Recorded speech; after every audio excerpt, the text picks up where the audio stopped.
문정인 특보님은 1951년 제주에서 출생하시고 연세대학교 철학과를 마치신 후 미국 메릴랜드 대학에서 정치학 박사를 마치시고 모교인 연세대 정외과 교수와 국제대학원 원장을 지내셨습니다.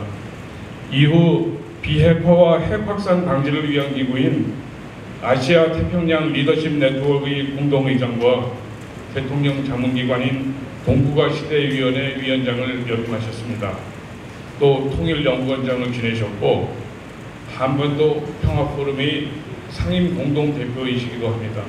저희가 남북관계, 특히 북핵 문제에 대해서 정확한 예견을 들을 수 있고 현 시대 상황을 많은 이해를 얻으면서 이분의 고견을 들을 수 있는 것은 어쩌면 그런 오랜 기간 학자로서 쌓아온 객관적 데이터에 근거한 그러한 식견을 보여주시기 때문이라고 생각합니다.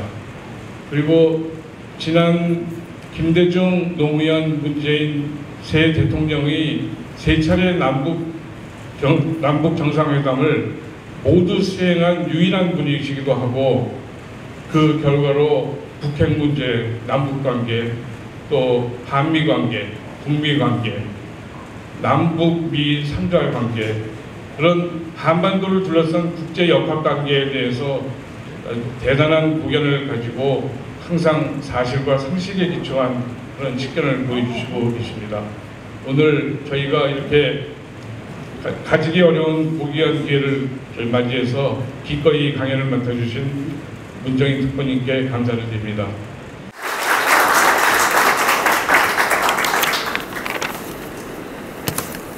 반갑습니다. 사실 오늘 6월 14일 상당히 좋은 날인 것 같습니다. 6월 12일은 트럼프, 김정은 정상이 싱가포르에서 만난 1주년이 되는 거고, 또 내일은 또 이제 6.15 공동선언, 또 6.15 정상회담 19주년이 되는 일입니다. 아까 양호 회장님도 말씀을 하셨습니다만은 2000년 6월 15일 날 평양에서 돌아와서 성남 비행장에서 김대중 대통령께서 귀국을 하셨을 때 이제 평화는 온 것 같다라고 하는 그런 말씀을 했고 저는 공감을 했었는데 그 외에 여러 가지 어려움이 많았었죠. 2007년에도 제가 특별 수행으로 이제 평양을 다시 갔었습니다. 그때도 사실상 노무현 대통령하고 김정일 위원장 사이에 영어로 라포가 정말 좋았습니다. 관계가 좋고 그래서 잘 풀릴 것 같은 그런 느낌을 갖고 특히 경제 분야에 있어서는 상당히 큰 진전을 가져오고 봤습니다. 왜냐하면 그해 11월 15일 날 남북 경제부총리가 45개 사항에 대해서 합의를 했고 그래서 경협이 상당히 진전이 될 걸로 봤는데 또 정권이 바뀌면서 하나도 진전이 없었던 게 좀 아쉬웠고요. 하여간 지금 생각해보면 6.15 공동선언이 일종의 총론을 제시했다면은 14정상선언이나 또는 판문점 그리고 평양선언은 일종의 강론적 성격이 상당히 강했던 것 같습니다. 그리고 제가 작년 9월 18일부터 20일 사이에 이제 평양 정상회담에 또 특별 수행으로 갔었는데 특히 제가 기억이 남았던 거는 그 명나도 5.1 경기장에서 우리 문재인 대통령께서 대북연설을 하면서 15만 평양 군중이 모인 앞에서 오늘 아침 나는 김정은 위원장과 핵 위협과 핵무기가 없는 평화의 땅을 평화의 터전을 만들어서 후손 대대로 물려주기로 합의했다는 그런 연설을 딱 했을 때 15만 평양 군중들이 아주 열화 같은 환성을 보였던 걸 기억을 합니다. 그래서 이게 비핵화라고 하는 게 김정은 위원장 혼자만 하는 게 아니고 북한 주민들도 같은 생각을 갖고 있구나 하는 그런 생각을 가졌었고요. 그 다음에 백두산 가서 특히 천지의 두 정상과 저희들 특별 선언을 같이 내려가서 거기에서도 남았던 담화들 백두산 정상 장군봉에 올라서 결국에 민족의 장래를 얘기하면서 우리 가야 할 길은 평화 번영의 한반도라고 하는 공감을 이루는 것들 이런 현장을 저는 역사적 현장을 다 직접 목격한 사람으로서는 참 남과 북이 정말 평화를 이룰 수 있는데 공동 번영을 이룰 수 있는데 평화 통일을 이룰 수 있는데 왜 가다가 이렇게 멈추는가 하는 그런 안타까움을 많이 했습니다. 2017년 아까 우리 찰스민 회장님께서 말씀하셨습니다. 2017년 참 어려운 한 해였습니다. 북한이 탄도미사일 시험 발사 15차례씩 했고 2017년 9월 3일은 수소폭탄이라고 하는 걸 6차 핵실험을 했습니다.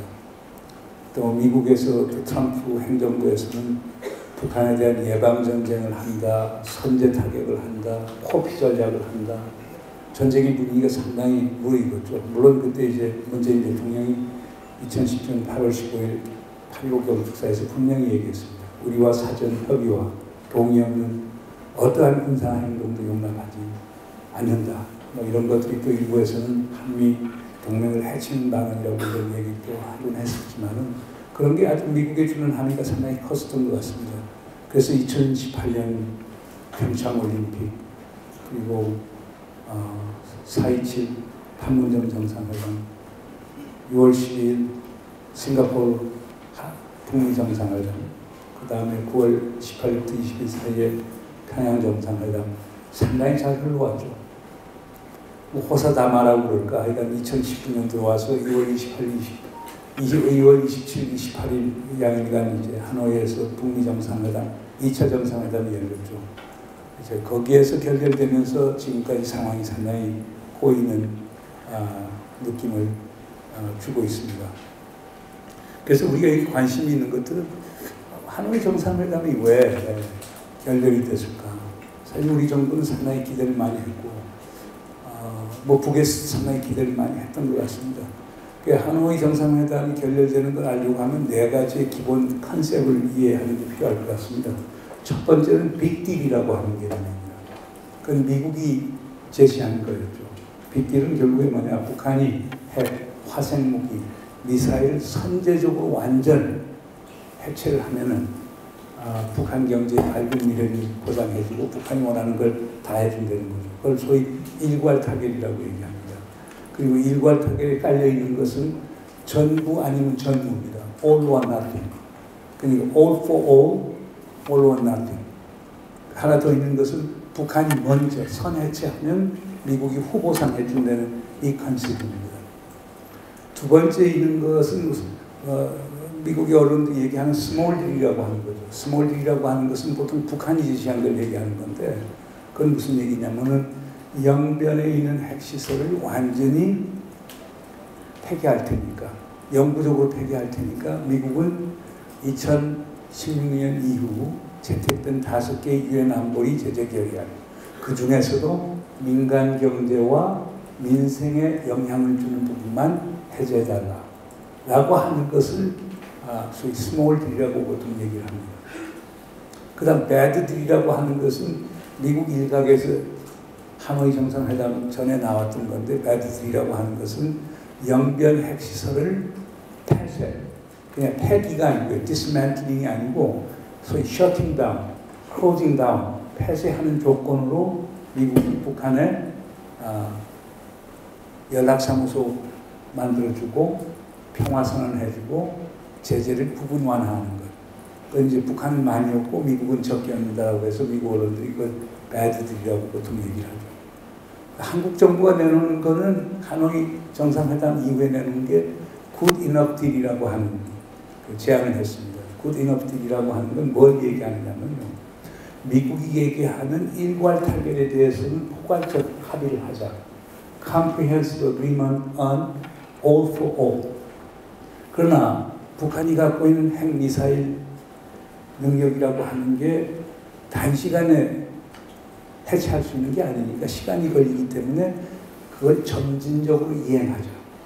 그러나 점진적 이행을 하는데 randomly, 무작위적으로 하는 게 아니라 아주 분명한 로드맵을 만들자. 그리고 시간표도 정하자. 그 로드맵 and 타임테이블을 만들어서 해나가자. 이게 우리 정부가 보통 얘기를 하는 겁니다. 그러니까 이제 미국이 얘기하는 빅딜과 북측에서 얘기하는 점진적 이행, 이 두 가지를 합친 아닌데, 그러나 이제 현실적으로 봤을 때 어떤 문제가 있느냐.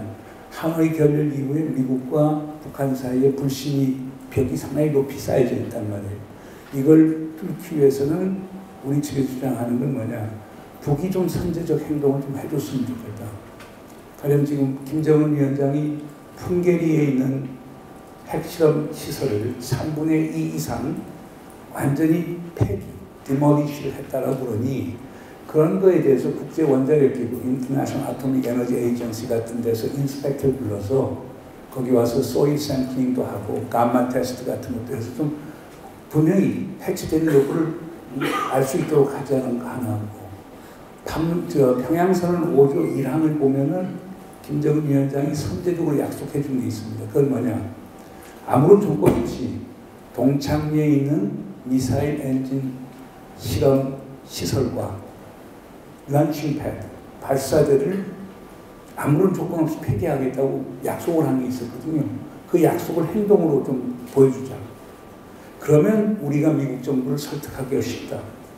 특히 제재 완화 관련된 부분, 특히 유엔 안보리 제재 결의안 자체를 해제하기는 어려울 수도 있지만은 남북한 경제교류 협력에 관해서는 우리가 미국을 설득할 수 있지 않느냐. 그러면 개성공단이라든가 금강산 사업 같은 것도 재개하고 일반적인 경제교류 같은 걸 할 수 있지 않느냐.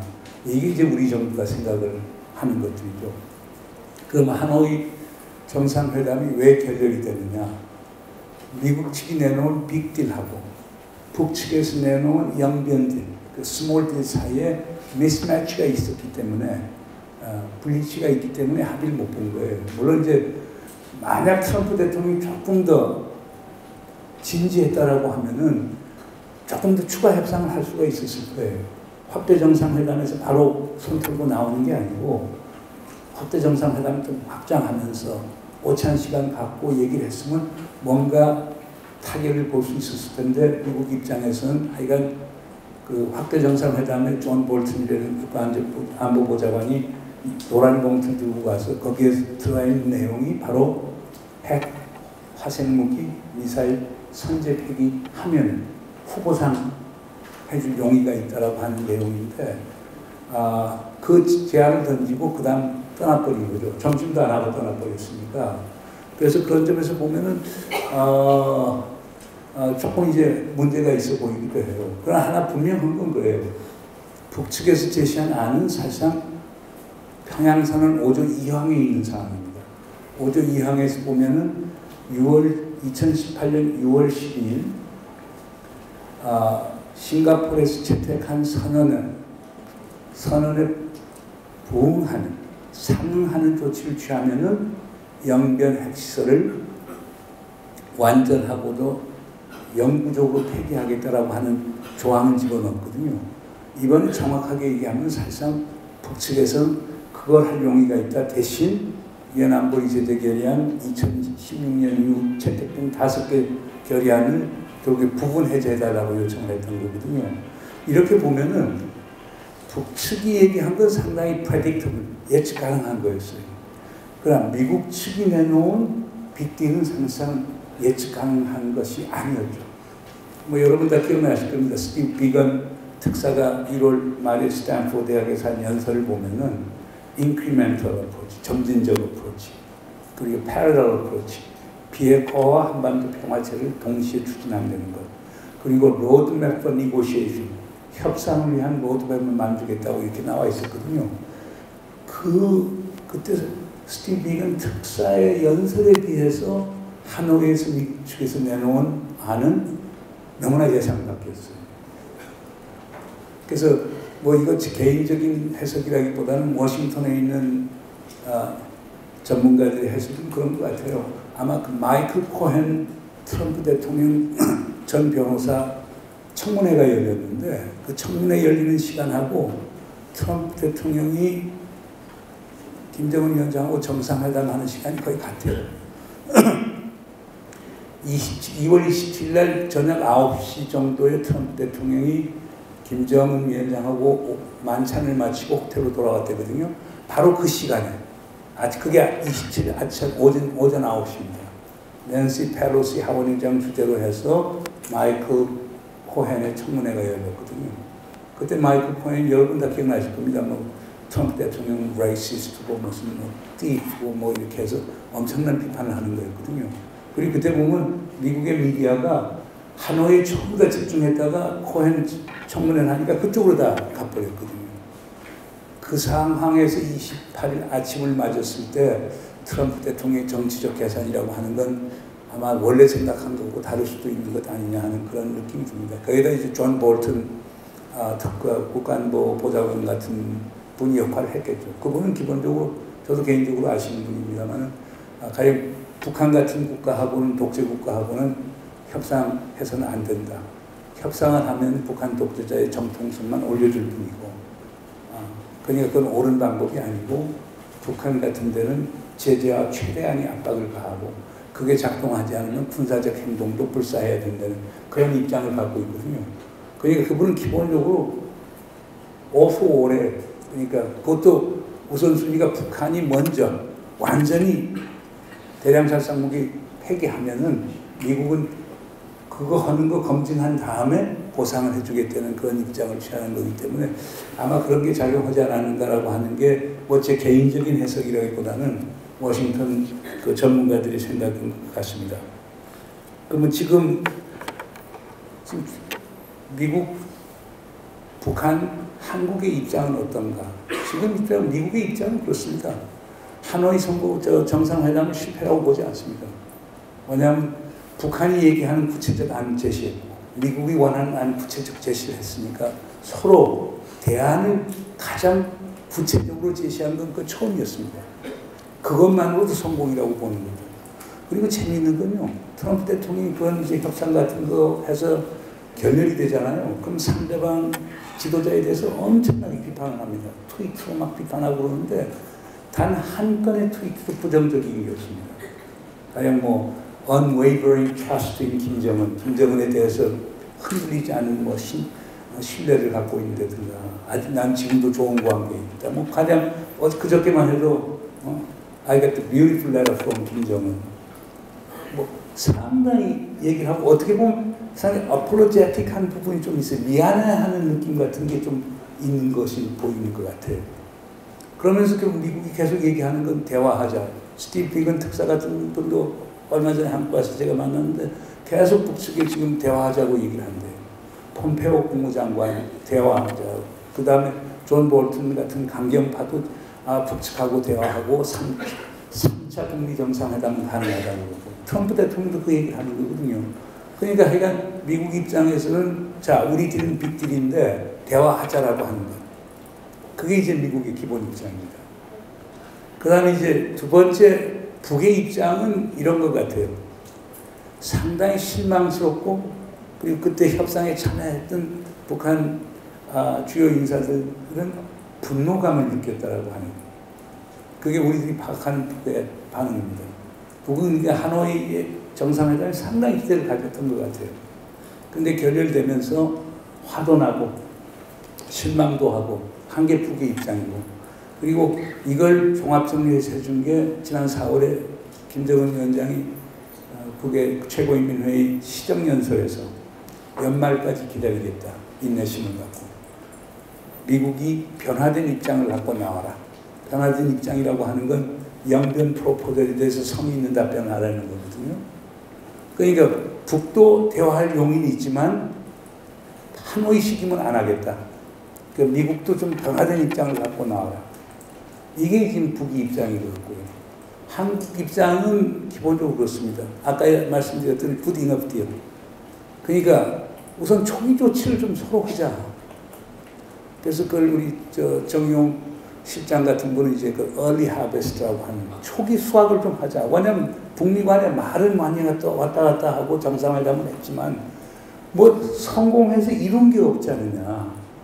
그러려고 하면은 결국에 북은 아까 동창리에 있는 그 미사일 엔진 시험장이라든가 발사대 같은 거 선제적으로 폐기하고 풍계리에 좀 국제 사찰관들 좀 초청하고 이렇게 하면 미국도 그에 상응하는 제재 완화 조치를 할 수 있는 것 아니냐 이렇게 보는 거거든요. 그래서 지금 우리 정부 입장은 그렇습니다. 이제 아마 6월 20분이나 30일 날 트럼프 대통령이 아마 서울을 오실 것 같은데 그건 확정이 된 거고 우리 대통령이 그러니까 3일 전에 오슬로 대학에서 연설하면서도 지금도 남북 정상회담의 가능성이 없는 건 아니다는 말씀을 했거든요.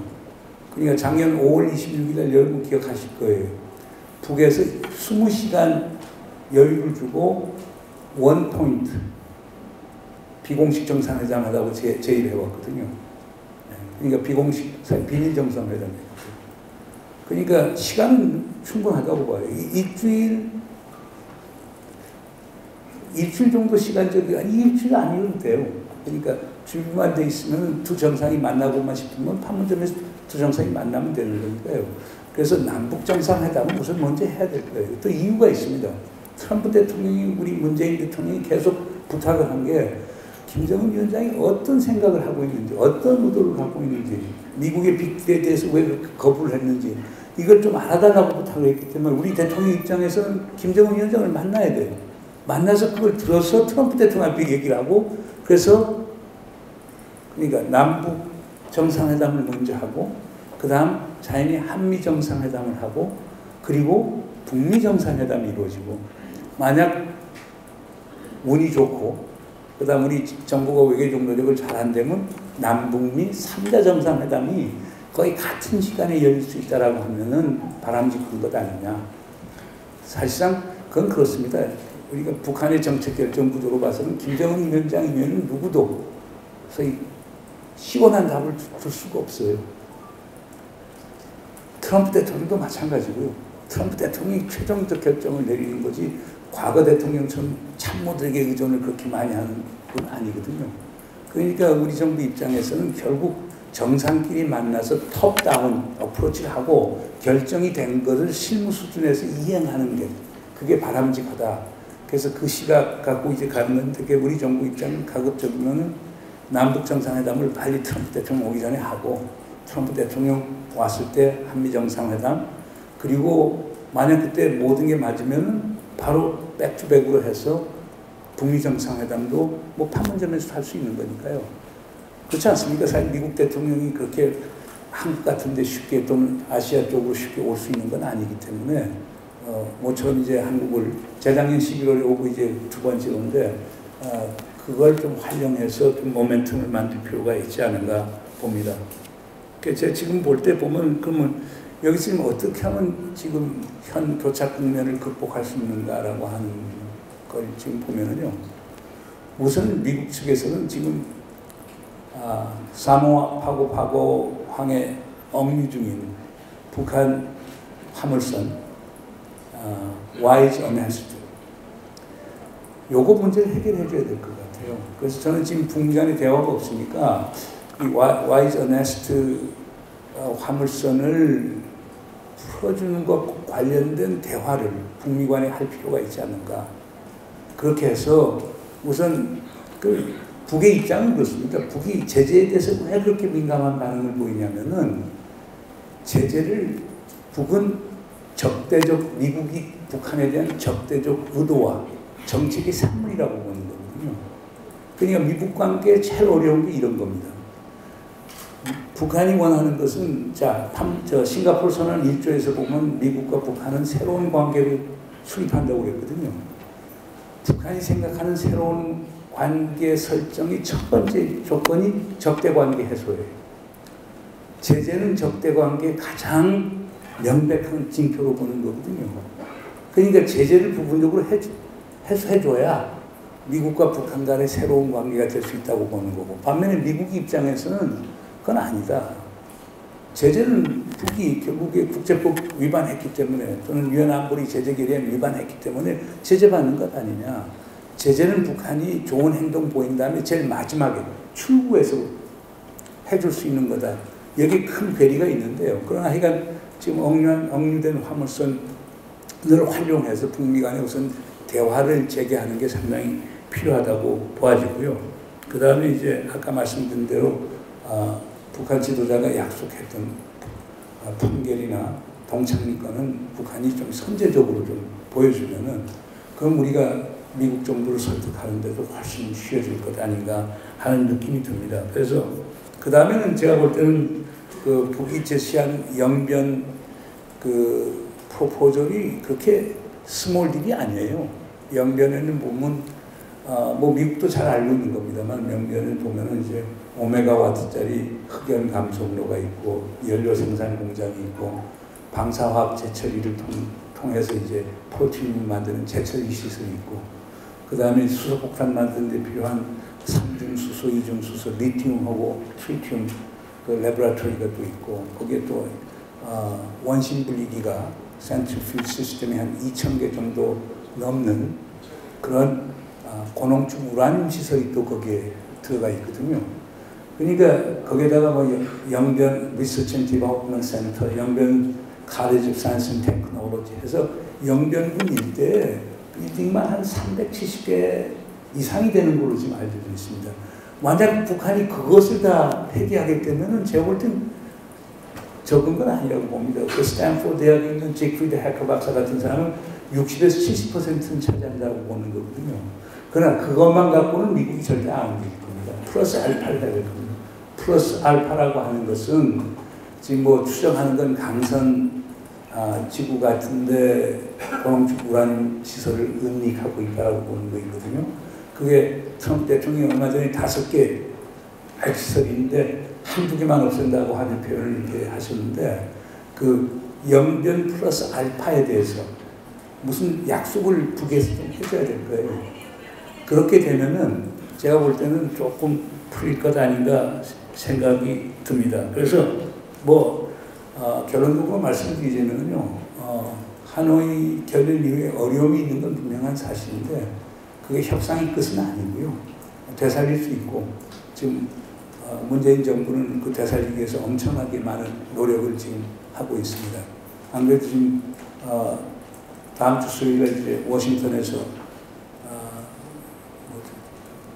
제가 관여하는 동아시아 재단에서 동아시아 재단이 아틀란틱 카운슬하고 같이 하는 이제 한미 전략 회의가 있는데 거기에서 그 스티브 비건 특사하고 한국 측에서는 이동훈 특사가 와서 이제 기조 발제를 하기로 되어 있는데 스티브 비건 특사가 금년 1월 말 스탠포드 대학에서 공개 연설한 이후에 최초의 공개 연설입니다. 아마 북측에서도 많은 관심을 가질 것 같고 우리 정부도 상당히 많은 이제 관심을 이제 가질 것 같은데 거기에서 좀 스티브 비건 특사가 조금 정말 상상력 있고 혁신적인 그런 좀 제안을 한다라고 하면은 이번 달 안에 6월 달 안에 상당히 큰 변화들이 있을 수 있지 않을까 생각이 됩니다. 저는 사실 기본적으로 낙관주의자입니다. 근데 재미있는 게 제가 스티브 비건 특사가 서울 왔을 때 얘기를 하는데 이런 얘기를 했어요.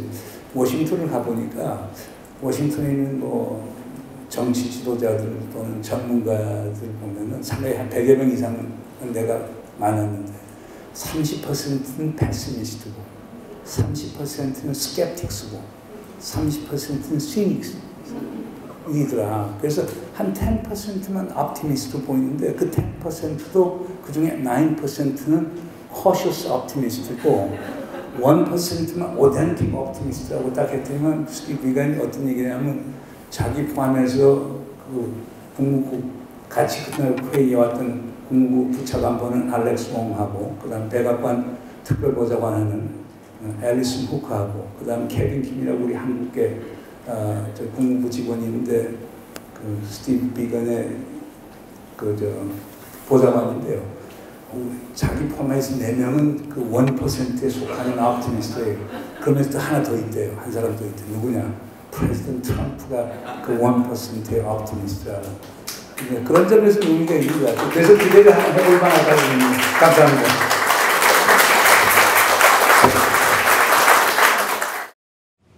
안녕하십니까. 여러분들이 기다리시던 우리 한반도 정세와 향후 전망 토크 콘서트를 시작하겠습니다. 사실 이 토크 콘서트 사실 이 토크 콘서트라는 이 형식이 사실 저도 좀 그렇게 많이 그 습관이 되지는 않았는데 제가 보기에는 아마 이런 것이 아닌가 싶습니다.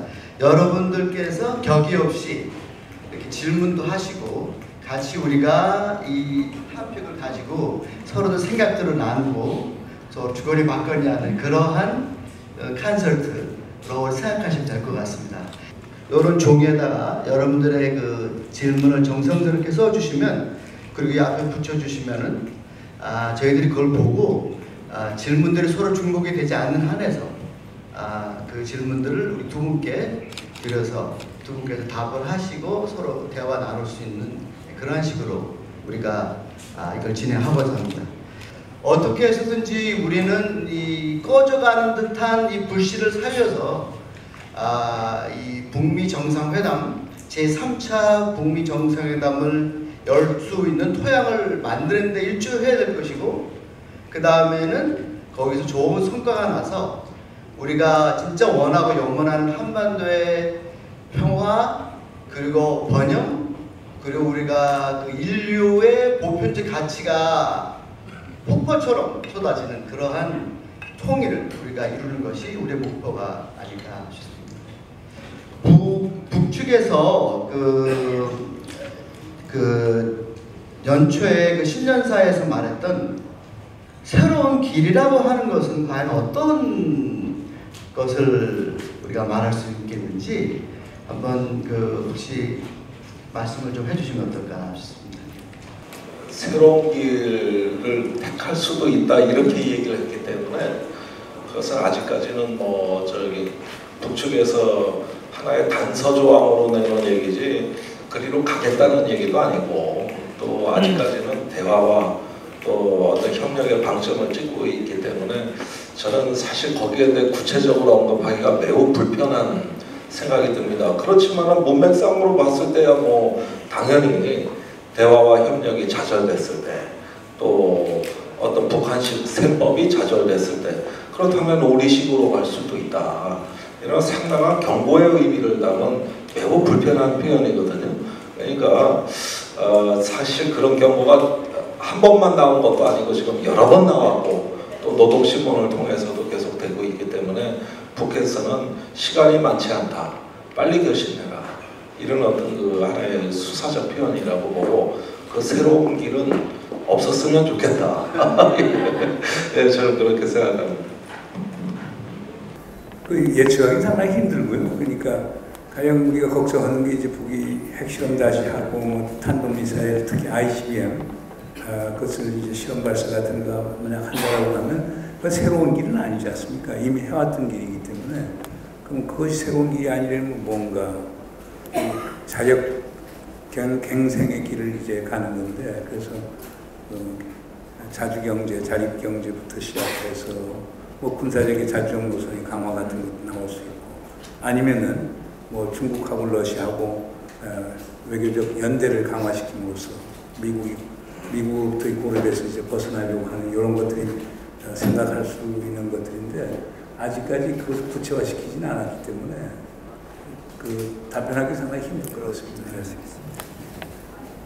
트럼프 대통령의 재선의 가능성과 북미 관계의 상관관계는 어떻게 되는지, 얼마만큼이나, 그러니까 다시 이걸 풀어 말하면 이 트럼프 대통령의 그 재선에 관한 본인의 그런 생각들이 과연 이 북미 정상회담에서 성과를 만들어내는데 얼마나 이것이 영향을 주고 있을 것인가, 그런 질문이라고 생각되는데. 저는 그렇게 생각합니다. 미국의 민주주의의 발전, 또 어떤 그 인권과 또 어떤 조화로운 발전을 위한 관점에서 봤을 때 확실히 트럼프는 재앙입니다.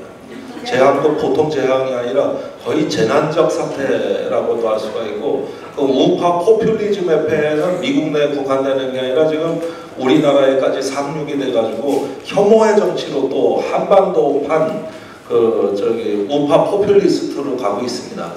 이런 걸 보면은 저는 트럼프가 재선이 안 되더라도 한반도 평화는 다 끝내놓고 본인이 일단 깔아놓은 판은 정리를 다 하시고 다음 선거를 맞이하셔야 된다. 그리고 지금 또 트럼프가 안 되기만을 바라고 있는 민주당, 제가 낸시 펠러시 하원 의장을 만났어요. 이분은 오로지 이제 트럼프를 허리를 부러뜨리는 것만 연구하시고 계시는 것 같은데 아주 눈에 뭐 아주 뭐 불꽃이 튀는 그런 분위기를 다 옆에서 봤습니다. 그런데 제 생각에는 트럼프가 만들어놓은 어떤 그래도 긍정적인 평화의 어떤 그 프로세스의 흐름은 저는 민주당도 계승할 걸로 봅니다. 독일의 3인당의 빌리브란트의 동방 정책을 훗날 기민당이 계승한 정당 간의 협력은 독일 통일의 초석이 됐습니다. 제가 분명히 말씀드리고 싶은 것은 평화가 어느 한 지도자의 전유물이 되는 순간 그것은 위험한 평화, 불안한 평화, 깨질 수밖에 없는 평화가 되는데 이것이 정당 간의 협력을 이루어가지고 협력적 평화, 지속가능한 평화가 되면 그것은 우리한테 가장 확실한 평화가 된다고 봅니다. 트럼프가 깔아놓은 북미 대화의 틀을 미국의 민주당으로 확산시킬 수 있게 될 때 저는 그건 가장 이상적인 모습이기 때문에 이거는 뭐 트럼프가 설령 재선이 안 된다 하더라도 저는 그 미국의 민주당에서 지금의 한반도의 판을 결과를 맺을 것이다. 이런 방향이 바로 우리가 이제 문 선생님이 하고 계신 공공외교의 가장 주된 초점이고 이번 미국 방문의 또 주된 목적이라는 걸 말씀을 꼭 드립니다. 그런데 지금 워싱턴 쪽인 분들은 트럼프 재선 가능성을 상당히 높게 보더라고요. 높게 보면은 이게 북한 미국 관계에 어떤 영향을 미치느냐 저는 이렇게 봅니다. 금년 말까지 미국 간의 어떤 대타결이 돼서 이제 평화적 북한 핵 문제 평화적 타결이 이루어지기 시작하고 그다음 연락사무소 평화 우리가 말하는 종전선언 또는 미국이 말하는 평화선언이 채택이 되고 부분적 제재가 완화된다라고 하면은 트럼프 대통령 입장에서는 그건 가장 성공적 사례가 될 거거든요. 지금 뭐 이란 그 다음에 유럽하고의 관계부터 시작해서 중국하고의 관계, 트럼프 외교에서 성공적 외교가 별로 없는데 만약 대화 협상을 통해서 외교적으로 북한 핵 문제 돌파구를 만든다면은 트럼프 대통령 재선에 상당히 중요한 어떤 그 변수가 될 거라고 보거든요. 만약 근데 금년 내에 해결되지 않고 내년 돼서 이제 김정은 위원장이 금년 말까지 북이 원하는 그런 협상까지 들고 나오지 않았다. 그럼 제가 볼 때 북이 분명히 이제 자유력 향상을 위해서라도 탄도미사일 시험도 살고 또 필요하다면 7차 핵시험도 할 가능성을 배제할 수 없는데 그렇게 되면 또 상황이 상당히 어려워질 거예요. 특히 내년 대선 국면에서 북한이 그렇게 나오면 트럼프 대통령은 상당히 강경 모드로 갈 가능성이 많을 겁니다. 또 그게 트럼프 대통령이 재선에도 도움이 될 겁니다. 왜냐하면 미국 대통령이 외부와의 큰 군사적 마찰을 가졌을 때 미국은 대내적으로 단합이 되기 때문에 인컴벤트 프레지던트 현직에 있는 대통령을 국민이 지지할 가능성이 상당히 많거든요. 그러니까 금년 내로 끝나면은 그냥 트럼프 대통령의 경우는 어느 쪽으로 가든 자기 유리한 방향으로 가려고 할 텐데 우리가 원하는 것은 가급적 금년 이내에 북한도 양보하고 미국도 양보해서 그렇게 되면 트럼프 대통령 재선에 큰 호재가 되겠죠. 그러나 그렇게 될 경우에 다른 거는 우리 김종대 의원께서 걱정을 많이 하시지만은 그러나 하여간 한반도 문제 물론 한미 동맹 문제에서는 우리가 좀 어려움을 겪는지 모르지만은 북한 핵 문제 평화적 타결과 우리 한반도를 전쟁의 위협으로부터 벗어나게 하는 데는 트럼프가 상당히 공헌할 수 있지 않느냐 그런 역설적 모습을 트럼프에게서 있습니다. 이 트럼프의 어떤 앞으로의 의도랄까요? 이런 것들을 우리가 얘기하는 과정에 이렇게 만약에 얘기를 하는 분들도 제가 좀 자료를 접해본 적이 있는데 뭐냐면 요번 하노이에서의 결렬이라고 하면 좀 그런데 성과를 내지 못한 그런 이제 회담이 됐는데 과연 아까 어느 분도 그 질문을 넣으셨더라고요. 과연 우리 트럼프 대통령이 한반도의 평화와 항구적 평화와 긴장 상태를 없애려고 하는 과연 의지가 있으신가 하는 것을 어느 분들은 퀘스천 하시더라고요. 그러면서 도리어 작년에 있었던 6.12 그 정상회담까지도 일종의 그분의 어떤 그 전략?는 아니었겠는지라고 한번 뒤집어 보아야 되겠다고 하는 그런 성향도 있는 거예요. 그래서 정말 그러신지. 예, 그 하노이 정상회담이 2월에 열리기 2주 전에 제가 비건 대표를 만났습니다. 그때 그 2주 후에 다가온 정상회담을 준비하느라고 일단 평양에 갔다가 서울을 거쳐가지고 막 워싱턴에 도착하자마자 저희를 만난 거예요. 문희상 국회의장하고 저희가 1시간 반을 같이 대화를 했는데 여러 가지 그 의미 있는 발언들이 많이 나왔습니다. 첫째는 싱가포르 정상회담 이후로 하노이 회담까지 8개월이 넘는 기간 동안 북한과 미국 간에 단 한 번도 생산적 대화를 나누지 못했다. 이것은 어떤 이유로 정당화될 수 없다 하는 어떤 통렬한 자기 반성 내지는 자기 비판의 그 말이 굉장히 강도가 센데 저는 굉장히 놀랐고, 두 번째는 북한하고 합의된 게 없다. 다시 하노이로 가서 그 정상회담의 그 합의문을 마련하는 것은 이제 곧 시작할 거라고 그랬는데 정상회담 2주도 안 남았는데 이제 그 합의문을 이제 마련한다 이런 이야기도 충격적이었고, 세 번째는 그때 당시에 비건 대표하고 트럼프 대통령 외에 누가 북한하고 이런 문제를 마무리 짓는 실무진이 누군지 전혀 보이질 않았습니다. 폼페이오 국무장관 어디로 가서 보이지도 않고, 그래서 왜 이렇게 미국의 그 많은 정책 라인들이 실종이 되고 허약한 어떻게 보면 대통령과 차관보 한 명, 무슨 비선 한두 명이다 하는 것처럼 보는 비정상성, 이런 걸로 봤을 때는 굉장히 좀 저희로서는 뜻밖의 상황이었고 뭔가 좀 하노이 정상회담에 불안감이 고조되는 만남이었어요. 그 예감이 틀리지 않았습니다. 2주 후에 하노이 회담에서 사실은 그래도 합의문 정도 나오지 않을까 생각했는데 결렬로 가는 걸 보면서 이거는 정말 준비가 너무나도 부족한 가운데서 이렇게 정상 간의 회담으로 탑다운 방식으로 무언가 좀 안전판만 마련하는 수준의 그 회담이 아닌가. 저는 그때 국내 가서도 하노이 정상회담에 너무 큰 기대 걸면 안 된다는 말을 해가지고 주변에서 좀 저를 이상한 사람으로 보기도 했습니다. 그래서 제가 생각하기는 그렇습니다.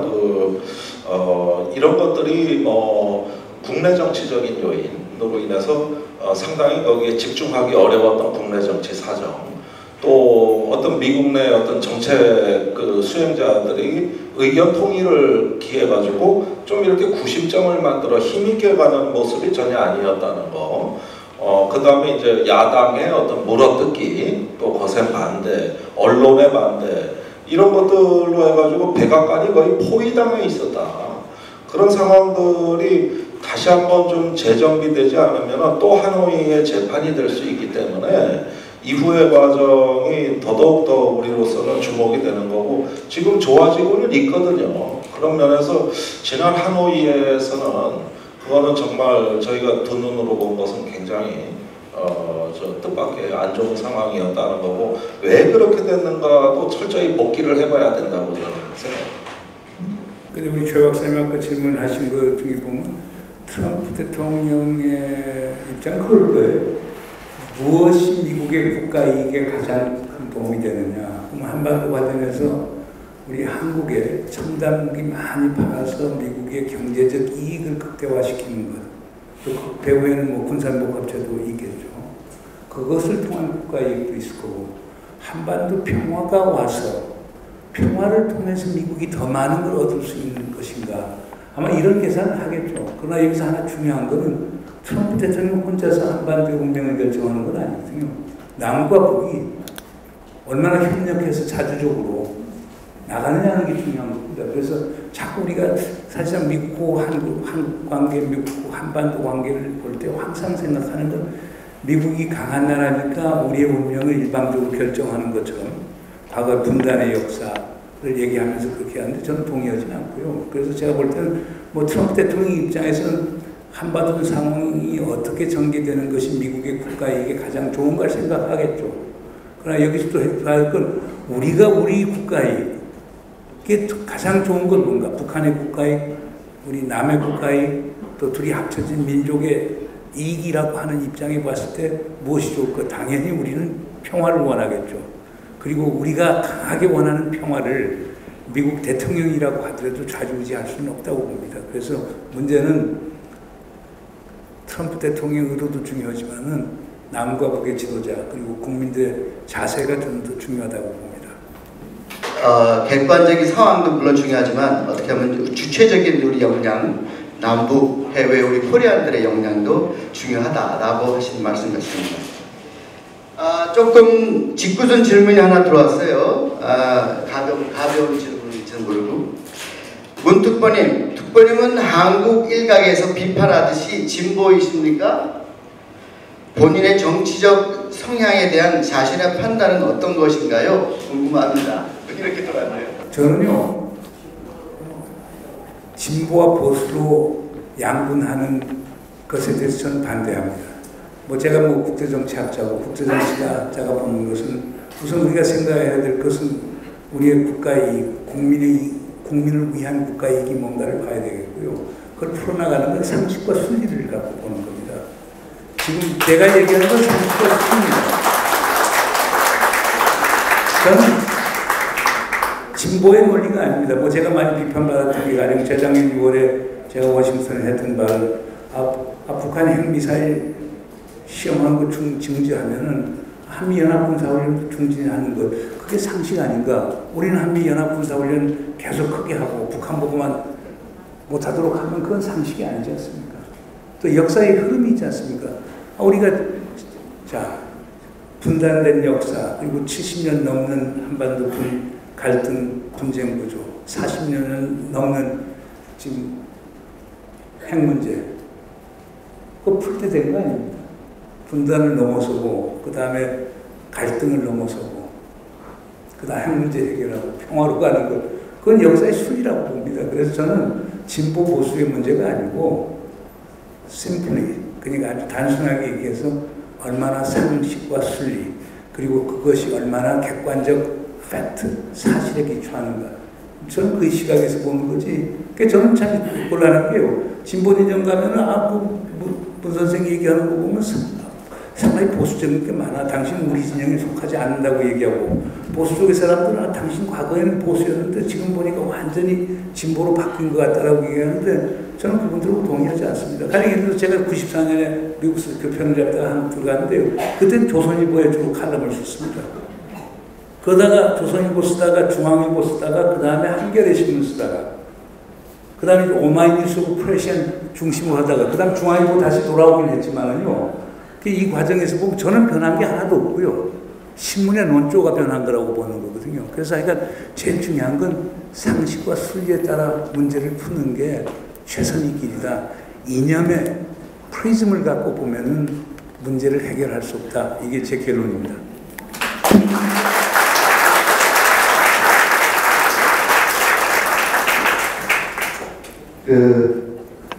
구체적인 질문이 하나 들어왔어요. 아까 우리 특보님께서 말씀하실 때 민주당에는 bad cop이 없다고 하신 걸로 알고 있는데 이게 무슨 의미신가요? 하신 질문이네요. 제가 한국일 보고 인터뷰하면서 했던 얘기인데요. 그러니까 지금 우리 객관적 입장에서 보면 북한도 우리가 못마땅한 게 있고 미국도 못마땅한 게 있거든요. 그러면 저는 사실상 특보지만은 상근직 특보가 아닙니다. 비상근직 특보이기 때문에 저는 공무원이 아닙니다. 그러니까 저는 이제 책임을 가진 강요들이나 청와대 참모들이 북한에 대해서도 쓴소리 할 건 하고 미국에 대해서도 쓴소리 할 건 하고 이렇게 해야 되는데 대통령께서 쓴소리 하면은 그건 외교적으로 문제가 되지 않습니까? 그래서 강요와 참모들이 좀 쓴소리도 하고 하라, 그런 의미에서 배드캅이 없지 않느냐. 대통령이 배드캅이 될 수는 없는 거니까 강요 참모들이 미국에 대해서도 할 소리는 하고 북에 대해서도 할 소리는 하고, 그래서 우리 국가의 이익을 위해서 노력을 하라. 왜냐면 우리가 지금 샌드위치 돼 있지 않습니까? 자, 북에서는 결국에 오지랖 넓은 무슨 중재자, 촉진자 이런 얘기 하지 말고 민족 이익을 위한 당사자가 되라고 그러고, 미국에서 우리 보고 동맹 이익에 우리는 같은 편이지 않느냐. 동맹이익의 모든 것을 바쳐라라고 하는데 우리 대통령이 민족 이익으로도 동맹이익으로도 갈 수는 없죠. 우리 대통령이 해야 될 건 객관적 시각에서 우리 국가이익이 뭔가를 파악을 하고 가도록 하고 좀 거기에서 그 과정에서 우리 강요나 이제 청와대 참모들도 쓴소리하는 배드캅이 좀 되는 게 좋겠다. 이런 얘기를 한 겁니다. 살짝 짚고든 질문 하나 우리 김 의원님께 해도 되겠습니다. 저도 제가 의료직에 있으면서 저는 100% 우리 김 의원님의 지적이 옳았다고 생각은 하는데 그게 바로 소위 그 기생충 사건이었습니다. 요즘에 새로 나오는 영화 기생충 얘기가 아니라 2017년 가을에 그 북에서 귀순한 그 귀순 병사 한 명이 있었어요. 그런데 기억하시겠지만 그분의 총상을 그 이국종 교수가 치료하는 과정에 기생충이 뭐 엄청나게 이만큼 긴 것이 나왔다, 옥수수가 나왔다 하는 식으로 그런 걸 다 이제 언론에 올린 거죠. 어떻게 돼서 올리게 됐는지는 이제 두 분이 뭐 이것은 나라에서 한 것, 언론에서 한 것, 이국종 교수가 한 것 여러 가지겠지만 우리 그다음부터는 우리 김 의원님이 좀 말씀하십시오. 이거 너무 센시티브한 거 아니신가요? 예, 그런데 제가 태어날 때부터 선천적으로 뇌 결함이 있어가지고 그 집단 구타 당하는 걸 아파하지 않는 그 독특한 무감각한 그 신체 뇌결함을 갖고 있습니다. 근데 그 사건은 제가 그 발언을 하자마자 다음 네이버 포탈에 실검 1위를 5일, 첫날 1위가 원자폭탄이었다면 다음날 1위는 수소폭탄 같은 아마도 초선 의원 중에 전무후무한 집단구타 유발 사건, 그래서 구타 유발자하고 저는 그 외에도 무수히 많은 구타 유발 사건과 또 그걸 당했는데도 저의 뇌의 결함으로 인해서 제가 그것이 별로 아프지 않고 소신 있게 한 말은 한 말로 인해서 얻어 터지는 거에 대해서는 저는 뭐 감속을 다 했습니다. 그 사건은 그 UN 인권위원회가 그것 때문에 소집이 됐어요.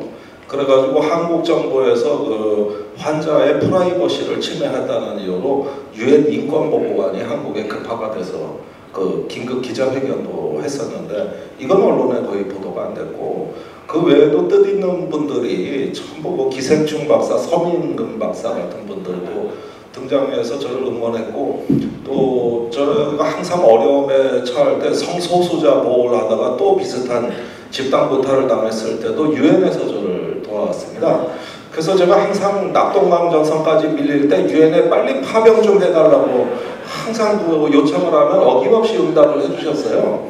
그러면서 저는 만약에 그 시점으로 다시 돌아간다면 똑같이 말할 수밖에 없습니다. 이거는 누군가 그 말을 안 하고 넘어갔을 때 저기 히틀러의 마인캄프에 보면은 유대인은 기생충이 많다고 써 있습니다.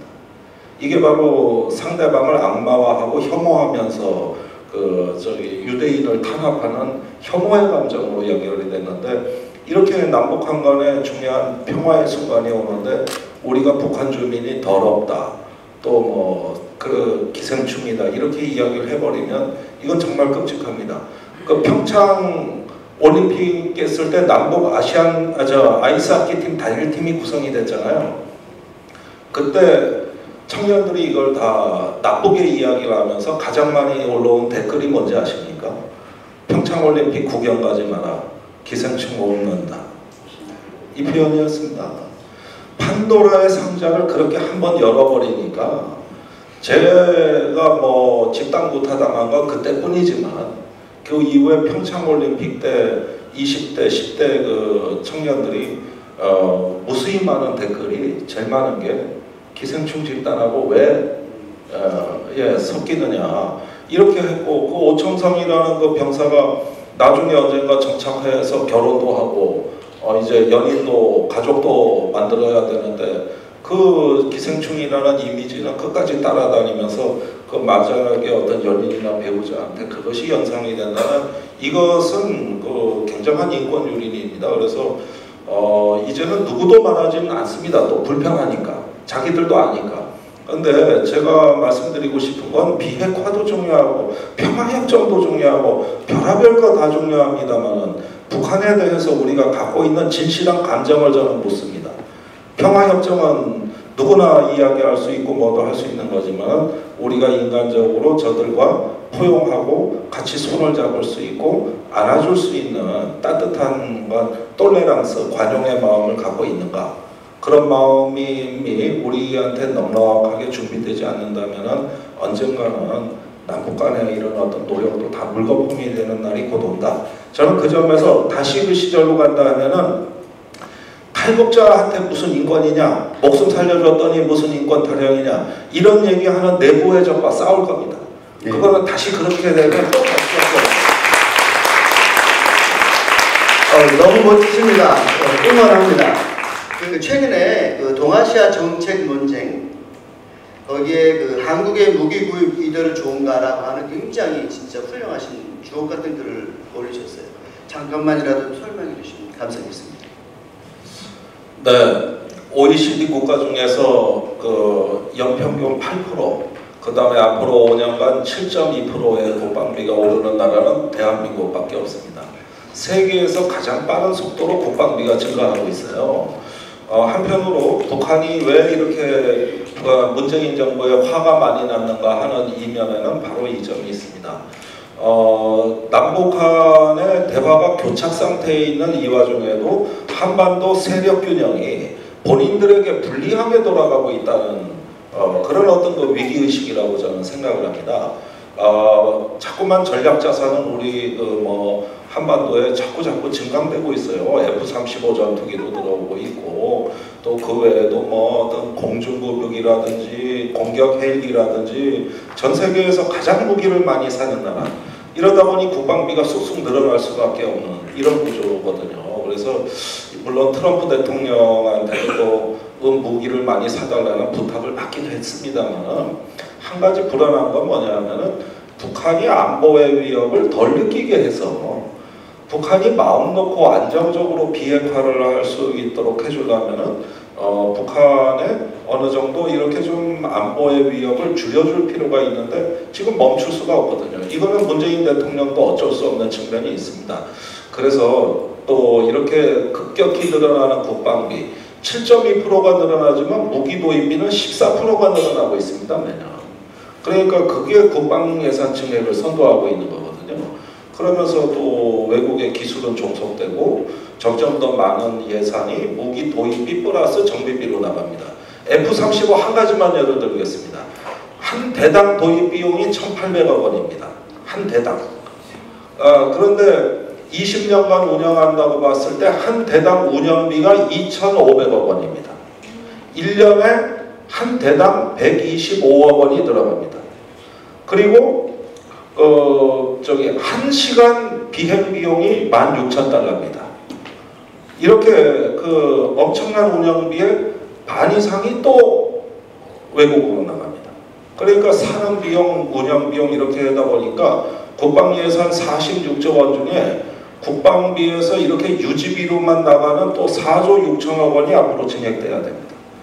그리고 국방 예산 자체도 3년 후면 일본의 방위비를 추월합니다. 이렇게 가는 구조를 지금 다시 재검토를 해야 되는데 문재인 대통령께서 작년 8월에 이렇게 늘어만 가는 국방비의 다른 시나리오, 남북한의 평화가 진척되고 또 평화공존의 질서가 어느 정도 가시권에 진입하면은 이런 국방 계획을 재검토할 수 있는 그런 어떤 모멘텀을 만들어라 해서 그 언론에는 국방개혁, 국방계획 플랜 B를 현 정부가 구상하기 시작했다. 이거는 현재 국방비가 늘어나는 계획이지만 군비 통제를 판문점 선언에서 합의했잖아요. 남북한 간에 앞으로 군축을 합의했단 말입니다. 그런데 현실은 반대로 가고 있으니 저 판문점 선언이 제대로 이행이 될 어느 시점에 우리가 다른 국방 정책으로 가자. 그래서 플랜 B를 지금 준비해 놓으라고 지시를 해놓은 상태고 아마도 올해 남북관계 여하에 따라서는 정부에서는 다른 준비된 법안으로서 플랜 B가 이제는 군비 통제 계획이 나올 수도 있다. 그러면 남북 간의 GP를 철수하고 또 저기 상호 간의 적대 행위를 중단하면서 공격 무기의 어떤 상한선도 이렇게 합의해낼 수 있는 군축과 군비 통제의 새로운 국방 정책으로 나갈 수 있는 그런 정책적인 준비가 지금 진행이 되고 있습니다. 그래서 무기 도입만이 안보가 아니라 이렇게 그 서로 위협을 통제하고 관리함으로써 또 안보가 달성되는 그런 다른 게 이게 바로 플랜 B입니다. 이걸 문재인 대통령이 이미 지시를 해놓으신 상황이기 때문에 저희도 아마 힘과 지혜를 모아서 그런 부분들이 빨리 가시화되도록 하지 않으면 나중에 복지 예산이 없습니다. 이걸로 다 국방 예산이 정부 예산 중에 제일 빨리 늘어나고 있기 때문에 그래서 그런 재정적 부담도 완화하면서 평화도 달성할 수 있는 이런 좋은 계획을 한번 또 다른 플랜 B로 구상해보자. 요게 지금 진행되고 있습니다. 이번에는 그 문특보님께 들어온 질문인데요. 문특보님 좋은 말씀 잘 들었습니다. 낙관적으로 보는 견해는 좋습니다. 그러나 국제관계라는 것이 실제 국가 간의 이익에 맞을 때 움직이는 것인데 미국이 가질 수 있는 베네핏이 있을 때 현재 국면이 조정될 수 있는 모멘텀이 만들어질 수 있다고 봅니다. 미국의 정치 정세를 간과하지 않았나 봅니다. 지난번 하노이 결렬의 원인 중 하나가 미국의 청문회에 영향이 있었던 것처럼 미국의 차기 대선이라든지 트럼프 정부의 정치력이 있을 때 진전되는 변화는 어떤 것일까요? 있지 않을까요? 미국의 정세와 연결하여 향후 전망을 부탁드립니다. 좀 길긴 하지만. 뭐 미국도 중요하지만 제일 중요한 게 북한의 선택인 것 같습니다. 북한에서 어떤 식으로 하느냐라고 하는 지금까지 2018년은 북한의 전략적 행보가 상당히 저는 긍정적이었다고 보는데요.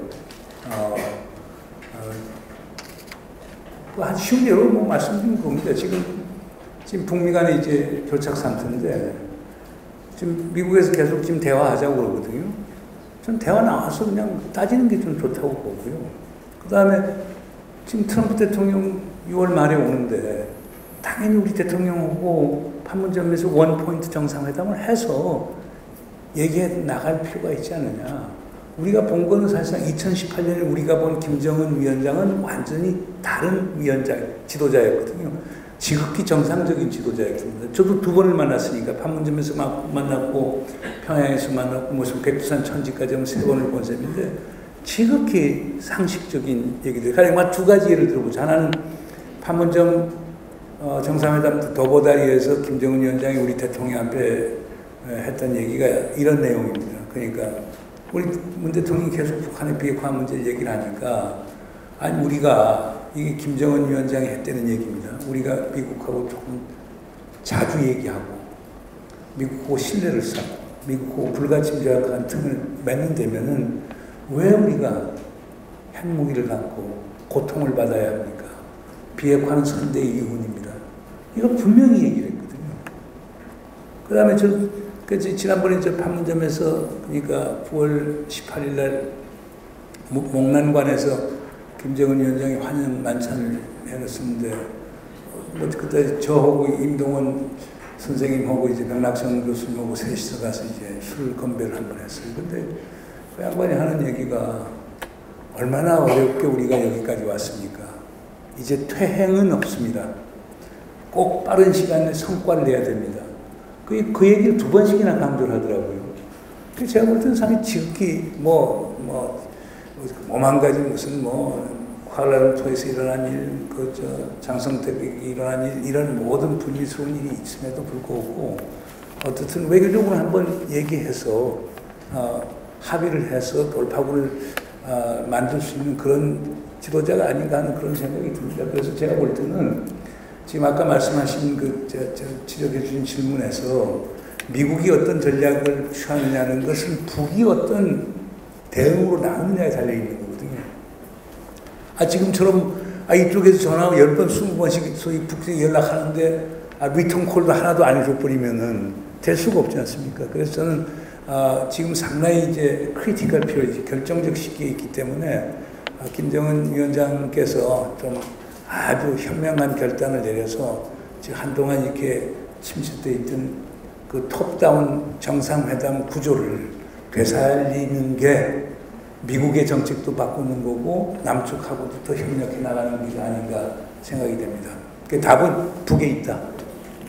금강산 관광과 개성공단은 과거 UN 제재 예외로 인정받았던 것인데 이명박 대통령, 박근혜 대통령이 차례로 중단시켰습니다. 지금 그 두 가지가 추가로 UN 제재에 포함된 것이 아니라면 왜 문재인 정부가 선제적으로 제재를 해제할 수 없는 것인지요? 뭐 좋은 질문인데요. 금강산 같은 경우 UN 제재하고 연결되는 부분은 현금 다발, 그 벌크 캐시가 가는 것, 그게 대량 살상 무기 소위 생산에 전용될 수 있다라고 하는 우려 때문에 하는 부분인데요. 근데 그런 거는 그럼 가령 예를 들어 보세요. 중국 관광객들이 단체가 아니고 개인적으로 금강산 관광을 가거든요. 가지 않습니까? 그럼 중국은 되고 한국이 아닌 힘은 하나도 없겠죠. 그러니까 한국 남측의 관광객들이 현대아산을 통해서 현금 다발을 건네주는 게 아니고 개별적인 관광을 하고 가령 각종 회의 같은 걸 금강산에서 하는데 그때 가서 개별적으로 돈을 내고 하는 것은 유엔 안보리 제재결의안에 안 걸리는 거 알고 있거든요. 물론 여기는 미국이 견제가 있기 때문에 그런 건데 미국은 설득을 해서 해나갈 수 있다고 저는 보고요.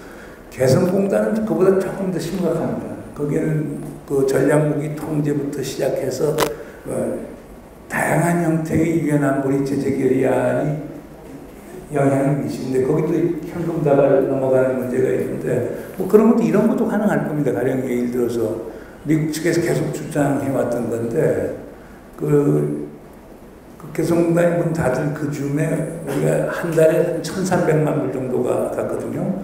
그 중에 반 정도가 인건비고 나머지 반이 이제 토지 사용료, 사회보장세 이런 걸로 했는데 이런 방법은 있겠죠. 그러니까 임금을 바로 북한 근로자들에게 바로 지급하는 방법. 그리고 남은 돈 북에 가던 거는 가령 뭐 지금 개성공단에 들어갔던 우리 남측 입지은행이 우리은행이거든요. 우리은행 같은데 에스코로 어카운트 같은 걸 만들어 놓고 그거하고 남쪽에서 필요한 글자를 사가는 방법도 있을 수 있는 거거든요. 제가 알기로는 지금 여러 학자들도 연구를 많이 하고 있습니다. 그래서 제가 볼 때는 우리 정부의 의지가 있으면 그리고 미국하고 충분한 협의가 있으면은 그리고 북에서 아까 말씀드린 대로 동창리 그 미사일 관련 시설 같은 걸 선제적으로 폐기를 한다면은 이런 조건이 충족되면은 제가 볼 때는 개성 금강산 같은 건 제가 빠른 시간 내에 할 수가 있겠고 개성공단도 어쩌면 상당히 빠른 시간에 재개가 가능한 것 아닌가 생각이 됩니다. 그렇기 때문에 그건 우리 정부의 의지, 그 다음에 미국에 대한 설득, 그 다음에 북의 협조 이 삼박자가 맞아야 되긴 하겠지만 여기서 제일 중요한 건 우리 정부와 국민의 의지가 제일 중요합니다. 예, 그 부분은 저도 간단하게 한 말씀만 드리겠는데요. 제가 금강산에를 얼마 전에 갔다 왔는데 그 북한에서는 이제 내금강까지 개방을 하겠다는 입장입니다. 여러분들이 가서 보신 금강산은 외금강의 일부만 보신 거고 그건 금강산이라고 할 수가 없어요.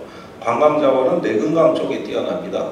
그래서 내금강, 외금강을 합치면 금강산 지구가 제주도보다 넓습니다. 그 정도로 어마어마한 자원이고 북한은 이거를 개방해서 좀 이왕이면 관광을 재개해도 그 무한한 잠재력이 폭발적으로 그리고 60km 떨어진데 원산이 있고 마식령 스키장이 있어요. 그리고 원산까지 그 관광지구로 특구로 지정이 돼 있으니까 이걸 한번 상상을 해보십시오. 이걸 개방을 하겠다는 거는 이제는 옛날과 같은 단순한 금강산 관광 재개가 아닙니다. 이것이 아니라 완전히 천지가 개벽하는 새로운 관광에 지금 그걸 벌써 꿈꾸고 있고 백두산까지 개방하겠다는 거거든요. 그러니까 지금 금강산을 물꼬로 해가지고 북한에서 이제 일어나는 새로운 어떤 동해 쪽의 그 관광 에너지 벨트를 우리가 한번 거시적으로 보면 단순히 그 외국강 조그만 데 가고 안 가고 문제가 아니라 이미 그 이상의 원대한 부상이 있다.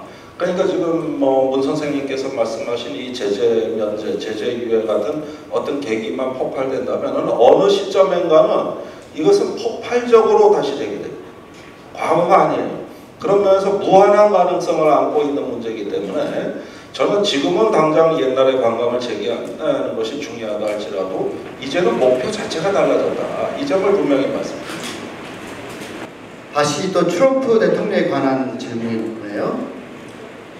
경제 제재에 대한 이해 관점이 다르다고 하셨는데 미국과 북한 사이에 그렇다면 시간이 지날수록 북한에는 불리한 게임이 된다고 미국에서 판단하고 있지는 않을까요? 작년에는 트럼프의 재선 전에 뭔가 보여줄 성과로서 북과의 관계 완화 또는 정상화가 될 거라고 생각하는 사람들이 많았는데 어떻게 보시는지요?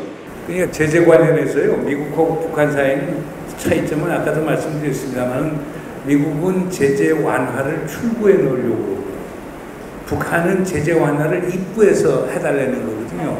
그게 큰 차이가 있고 그 다음 미국은 기본적으로 제재를 위한 제재 이 성격이 상당히 강해요.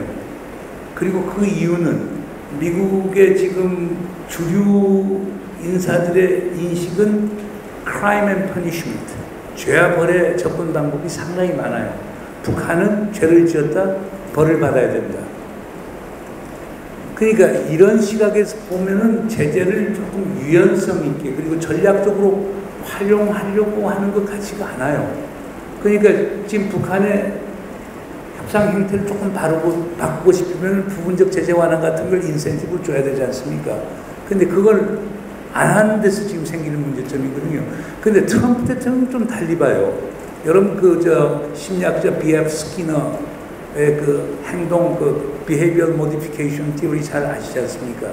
그러니까 어린아이가 나쁜 짓을 많이 하는데 그게 버릇을 고치려고 할 때 punishment, 처벌이 좋은 건가 아니면 positive reinforcement, 소위 긍정적 강화가 좋은 건가 라고 해서 긍정적 강화라고 하는 것은 칭찬해주고 인센티브에서 상을 주고 어느 게 더 행태 변화를 더 효과적으로 가져올 건가.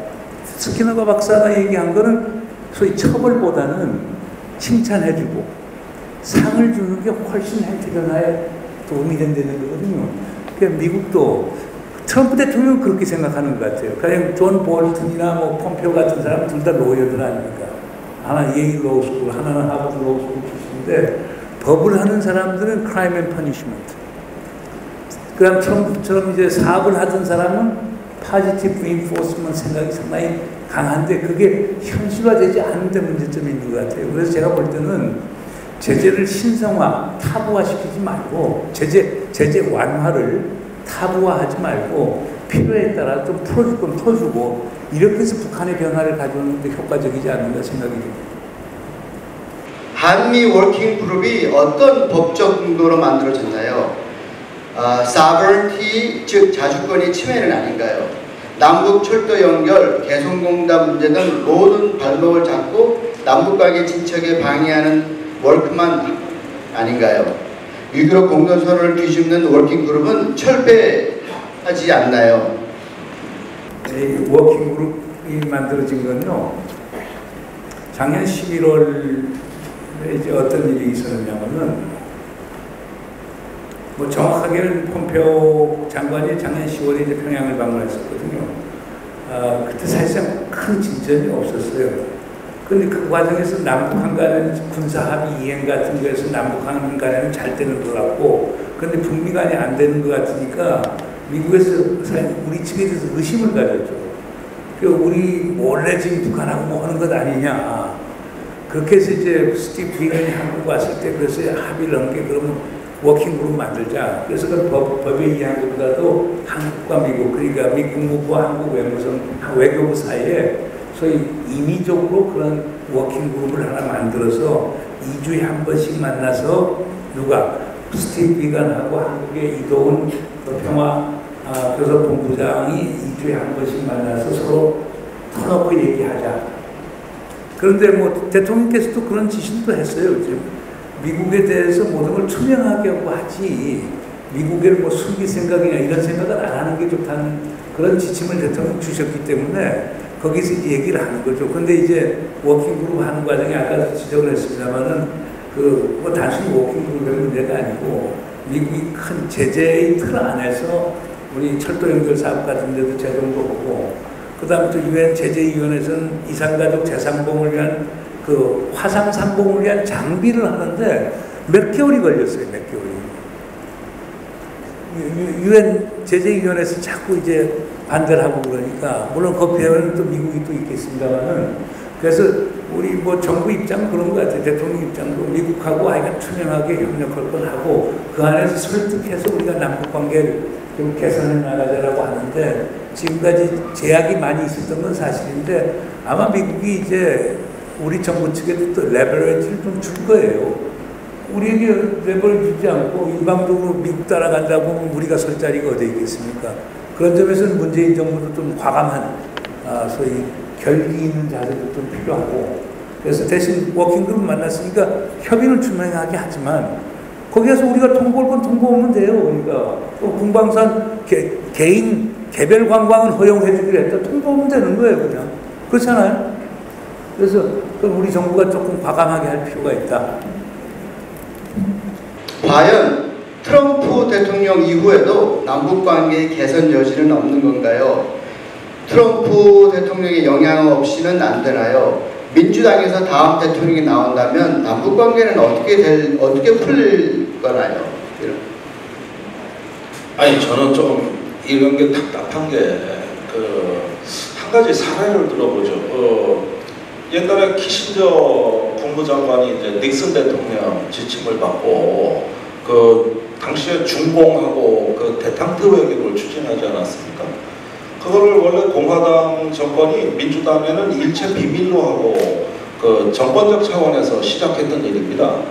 그런데 성과가 나올 때쯤 되니까 어떻게 되느냐. 닉슨 대통령이 민주당에 직접 요청했습니다. 공을 독차지하지 않겠다. 초당적으로 의회에서 위원회를 만들어 나를 좀 밀어달라. 그런데 닉슨이 누굽니까? 냉전, 반공 뭐 이런 걸로는 둘째가라면 서러워할 그 반공주의자가 말 그대로 대탕트 외교를 하면서 야당의 손을 내밀었어요. 평화의 지도자는 협치를 하는 지도자입니다. 사실 저는 이게 트럼프가 정무적인 판단으로 정권적인 어떤 이해관계를 결부시켜서 북한 문제를 국내 정치화한다면 그거 불안한 평화라고 아까도 말씀을 드렸습니다. 역사적으로 그래서 실패한 평화 정책을 우리는 무수히 많이 알고 있습니다. 그러나 이스라엘의 라빈 총리, 이집트의 사다트 대통령, 서독의 빌리 브란트 수상, 또 구소련의 고르바초프, 우리 20세기의 평화 지도자들의 공통점은 뭐냐면은 이 평화 정책이 비록 국내 정치에서 나에게 불이익을 준다 하더라도 그 불이익을 감수하고 담대하게 밀고 나가겠다. 이런 어떤 불굴의 신념이 있었던 지도자였었고요. 그 다음에 두 번째는 그런 결정적 순간이 올 때마다 어김없이 야당에 협조를 요청했습니다. 그래서 그 평화 정책이 국내 정책으로 만들어지도록 자신의 어떤 정치적인 운명을 걸고 내던졌단 말이죠.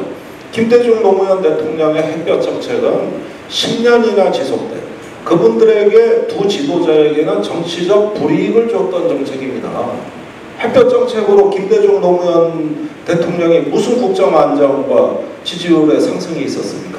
오히려 임동원 장관 회의 포결안 때문에 자민련과 공동정권이 깨져나갔고 그걸로 임기 말에 엄청난 레임덕을 겪었고 엄청난 피해를 받습니다. 노무현 대통령도 역시 그런 걸 알고서 가신 분이거든요. 우리가 진정한 평화 지도자라면 평화의 어떤 리더십이라고 한다면 이제는 이것이 트럼프의 정책이다, 공화당의 정책이다 이래서는 안 된다고 생각합니다.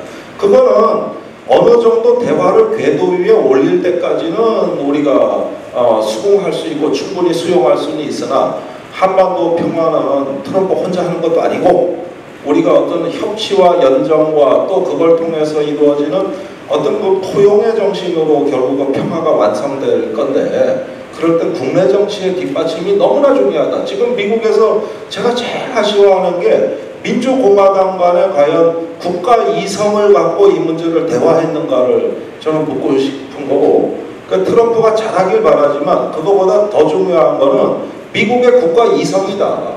그건 공화민주당 간의 초당적 협치라고 저희는 생각을 하거든요. 그래서 자꾸 트럼프가 어쩔까 그러지만은 미국은 적어도 외교안보에 있어가지고 협치의 정신이 잘 발달한 초당적 협력의 전통을 잘 유지하는 잘 전통이 확립되어 있는 나라입니다.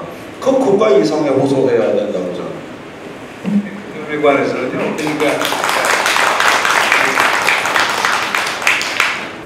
저는 이렇게 봅니다. 그러니까 지금 이제 뭐 민주당에서는 소위 애니스과 트럼프가 하는 건 좀 더 안 된다라고 하는 입장을 취하는 건 사실인데요. 제가 민주당 인사들 특히 하원 인사들하고 제가 토론할 기회를 많이 가졌는데 이런 얘기를 하더라고요.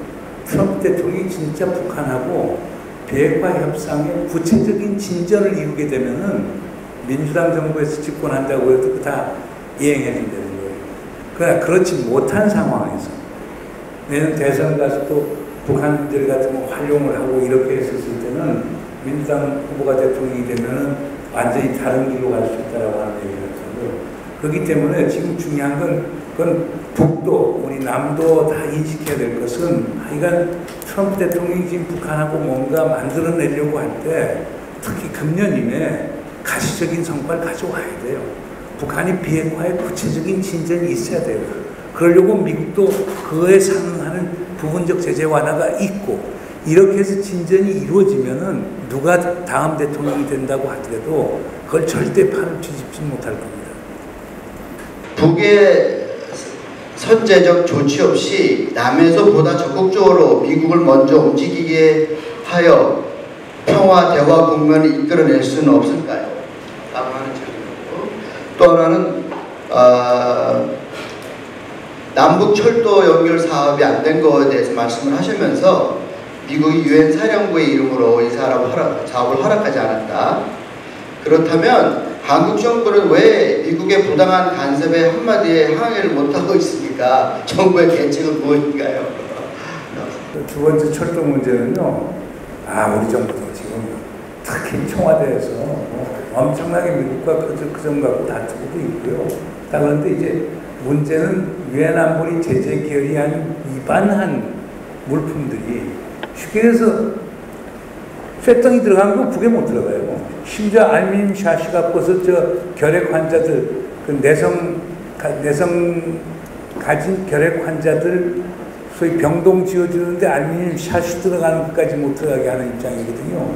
그러니까 철도 연결 사업에서 거기 들어가면 아주 고도의 정밀한 컴퓨터 작업들도 필요하고 소위 뭐 레일도 필요하고 뭐 다양한 것들이 들어가는데 그게 안보리 제재위원회에서 통과가 될 수 있는지 또 그 미국이 또 그거에 대해서도 상당히 또 제동을 걸고 있는 사실인데요. 우리 정부도 그거 갖고 많이 항의도 하고 그러는데 하여간 뭐 신임 통일부 장관 김현철 장관이 열심히 풀어보려고 하니까 조금 기다려 보시죠. 그래서 그건 현실적인 제약이 있다는 걸 좀 인식해 주시면 되겠습니다. 또 다른 아니 그런데 최근에 이 제재 국면이 장기화되고 또 2016년부터 미국 제재는 정말 촘촘한 제재, 거의 이건 뭐 말이 경제 제재지 사실은 봉쇄라고 봐야 되거든요. 완전히 봉쇄한 그 수준까지 간 굉장히 그 어떤 그 피말리기 정책, 또 정법 고사 수준이라고 해도 갈 정도의 엄청난 유례 없이 강한 제재입니다. 그런데 인도주의 문제하고 제재가 무슨 상관이 있습니까? 인도주의란 말도 사실은 북한이 싫어하는 말입니다. 그럼에도 불구하고 국제사회에서 우리가 정당성을 얻기 위해 그 말을 쓰고 있는데 식량 문제, 감염병 문제, 영유아 그 지원 문제, 그 다음에 산후조리 문제, 지금 북한에 우리가 지원하지 않으면 우리가 언젠가 떠맡게 될 부담이 더 큰 사업들입니다. 지금 말라리아 이제 6월에 모기 많아지는데 방역 못하면 그 모기들 다 남한으로 넘어와 우리 경기도 강원도 방역이 안 돼요. 지금 우리 문제고 발등에 불이 떨어졌거든요. 그래서 이런 문제들까지도 안 되는데 하물며 철도도로 더 수준 높은 이런 문제까지 나아가겠는가. 근데 저는 비건 대표가 한 말을 기억합니다. 저희하고 만났을 때 한미 간에 엄청나게 많은 이견이 있다. 실제로 이 문제였다고 이야기를 하면서 그 뭐 워킹 그룹을 만들어 가지고 지금은 많이 해소하고 있다 이런 얘기인데 그건 아까 질문하신 의도대로 뭔가 한국이 일탈의 조짐이 보인다고 생각하고 견제가 들어온 거거든요. 근데 적어도 지금 트럼프 대통령까지 식량 지원을 해주자고자라는 이런 마당에 우리 정부가 더 과감해져야 된다는 건 전 분명히 그럴 필요성은 있다고 봅니다. 왜 망설입니까? 특히 이런 어떤 인도적 문제에다가 우리한테 급한 민생과 관련된 문제들은 이건 제재에 해당되지도 않고 우리 정부가 뭔가 주도적으로 돌파해보겠다, 뭐 하나 좀 해보겠다 이런 의지를 보일 수 있는 영역이 있거든요. 이런 문제까지 잡아오면 하나라서는 안 된다. 저 그런 면에서는 지금 행동이 나와야 된다. 김정배 의원 생각하고 이제 같은데요. 인도적 지원이라는 건 보편적 가치 문제 아닙니까? 좌면 오고 할 게 없는 거지 않습니까? 그리고 저는 미국이 정말 이해되지 않는 게 어떻게 인도적 지원을 정략적 정책적 수단으로 사용합니다. 정말 저는 미국 정부, 미국 의회 때들이 저는 전혀 동의합니다. 그리고 그런 데서 한국 정부도 용기가 약했던 거거든요. 아니 우리가 실기를 그동안 하지 않았습니까? 아니 처음부터 우리가 인도적 지원, 이건 인도적 지원이라고 하는 건 보편적 가치 문제고 이건 유엔 안보리 제재기관하고도 상관없고 미국의 독자제하고도 관계가 없고 우린 밀고 나가겠다. 그 원칙을 갖고 나갔어야 되는데 우리가 실기한 느낌이 없지 않아 있습니다. 그러나 지금 늦지만 지금이라도 정부가 이제 인도적 지원한다고 그러고 800만 불 재작년 11월에 문재인 대통령이 800만 불 유니세프하고 UNDP 통해서 지원하라고 하는 걸 이번에야 행사를 한 겁니다. 그런데 앞으로는 좀 그렇게 해서 우리 정부가 좀 과감하게 좀 선제적으로 나가서 인도적 지원에 관한 문제만큼은 우리가 좀 미국 유엔 구애받지 말고 우리가 선도적으로 좀 했으면 좋겠습니다. 정세현 전 장관님도 그런 말씀 하셨더라고요. 그러니까 지난 4월 12일 한미 정상회담 하기 전에 북을 만나고 갔어야 되는 거 아닌가 하는 얘기도 하셨고, 어떤 때는 좀 내지를 때는 좀 내지르는 것도 필요하지 않냐라고 그렇게 또 시원하게 말씀도 하신 것도 아마 여기저기서 제가 들을 수 있습니다. 우리 저 문특보님도 미국이 뭐보다 잘하는 건 아니다, 난공불락이 아니다라는 말씀까지도 한번 어느 인터뷰에서 한번 하신 적이 있는데 정말 가슴 깊이 새겨 들을 수 있는 좋으신 말씀드립니다. 여기 지금 조금은 좀 원론적이라고 그럴까요? 아니면 뭐 근본적인 질문이라고 할까요? 한반도 분단의 근원적 원인은 무엇이라고 생각하십니까? 그것이 지금이 얼마나 약화되거나 또는 해소되었으며 이것하고 지금 교착 상태인 남북 북미 회담과의 상호 관계는 어떻게 되는지요? 우리의 일제로부터의 해방이 준비된 해방이 아니었기 때문에 분단으로 연결된 겁니다. 우리가 자주적으로 준비해서 우리의 힘으로 쟁취한 해방이었다면 그 높은 자존감과 또 어떤 또 많이 준비된 주체 세력의 힘으로 분단과 전쟁을 막았겠죠. 또 설령 분단이 됐다 하더라도 저렇게 비극적인 전쟁, 도대체 인구의 10%가 사망한 전쟁이 어디 있습니까? 390만 명이 죽었는데 그 중에 85%가 민간인입니다. 1차 대전의 민간인 사망자 40%입니다. 2차 대전의 민간인 사망자 69%입니다. 한국전쟁은 85%, 이거는 사육 그 자체가 목적이 된 그야말로 그 세계 인류 역사상 너무나도 비극적인 이 전쟁을 일단 경험을 해놓은 상태니까 결국은 원한과 증오, 적대, 그러면서 전쟁 이후에 이 분단체제라는 것들이 이제는 어떤 우리의 본성에 완전히 그 뿌리 내릴 정도의 비극적 분단체제로 그대로 연결이 된 거거든요. 극복하기 쉽지 않습니다. 이런 전쟁을 해버렸으니, 그래서 저는 전쟁을 하지 않은 동서독 간에는 전쟁을 안 했잖아요. 그러니까 통일이 비교적 쉽게 되지 않았습니까? 그런데 여기서는 1차적으로 분단의 어떤 그 원인을 해소하고 통일을 이루는 것도 중요하지만 당장 중요한 것은 전쟁 극복이라고 저는 생각합니다. 아직도 전쟁 참전 용사들이 이 나라에는 살아계시고 연금을 타고 계시고 또 그 아주 이름도 모욕적인 미망인회, 이게 도대체가 미망인이란 말 뜻이 아직 안 죽은 사람이라는 뜻인데, 이게 저도 그거 용어 좀 바꾸려고 뭐 별의별 일을 했으니까 안 바뀝니다. 전쟁의 트라우마는 이런 잘못된 문화까지 포함해가지고 우리 본성에 아예 일상이고 습관이 돼 있을 때, 일단 제가 생각하기에는 먼 미래의 그 통일보다는 당장의 전쟁의 문제를 어떻게든 우리는 극복을 해서 무엇보다도 평화에 대한 자신감을 되찾는, 평화를 우리가 이룰 수 있다는 자신감과 희망을 구체화하고 그것부터 회복해서 이 전쟁을 극복하지 않으면 안 된다. 우리 전쟁 극복 못했습니다. 못한 정도가 아니라 아예 집 눌려서 감옥에서 갇혀서 살고 있다고 해도 말이 아닙니다. 이것부터 일단은 좀 극복할 때, 저는 판문점 선언과 9월 19일 그 장현 체결한 군사합의서는 이거는 지금 우리한테 생명줄이다. 이 군사합의서는 비핵화의 전제 조건이기도 하지만 하나씩 전쟁의 문화를 바꿔보고 극복해 나가는, 여기서 가시적 성과가 나오는 게 북미 간 대화 못지않게 너무나 중요한 문제라는 겁니다. 할 수 있습니다. 그래서 저기 어쨌든지 간에 꿈은 여러분들이 꾸시더라도 계획은 정치가들이 만들어야 돼요. 그것은 지금 이 어떤 그 전쟁의 구조를 평화의 구조로 조금씩 만드는 작은 성과라도 좋으니까 하나라도 만들어 나가는 이런 좀 책임성 있는 자세로 가야 된다.